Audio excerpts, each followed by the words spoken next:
Nosaltres fem l'escenografia visual del Petit Príncep.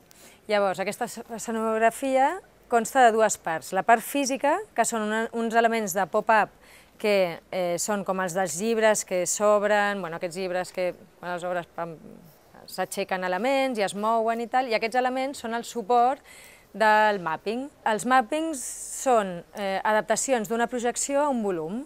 Llavors, aquestes projeccions les hem creat a partir de les il·lustracions inicials del Petit Príncep, les de tota la vida. El que hem fet és actualitzar-les d'alguna manera, no? I recrear tots els mons del que parla el Petit Príncep al llibre, però que no es veuen en les il·lustracions originals, en el qual tenim el món del rei, el món del bevedor, tots els mons.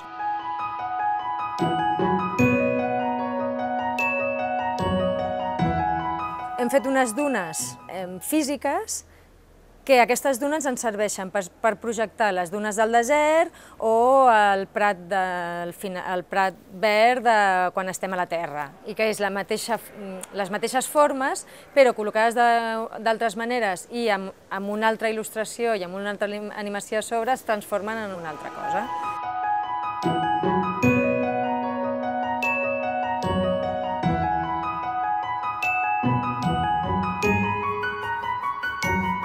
Haciendo escenografía visual hay varios elementos muy importantes. Nuestro trabajo es un poco como los de Hollywood que han hecho la habitación blanco para Neo en Matrix, que ¡boom! Estamos encima de un skyscraper, ¡boom! Estamos en, no sé, en otra ciudad. Nosotros tenemos que hacer esto, pero en tiempo real, y además tenemos que hacerlo en el mundo físico, no dentro de una película proyectada. En esta obra, claro, hay actores hablando, hay música, hay imágenes, hay mapping, y todo esto hay que sincronizar de una manera.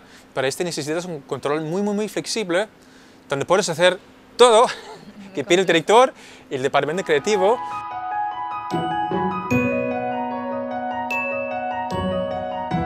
L'escenografia del Petit Príncep serà molt màgica perquè no és una escenografia normal. Tot et posarà o et farà entrar en un món molt màgic.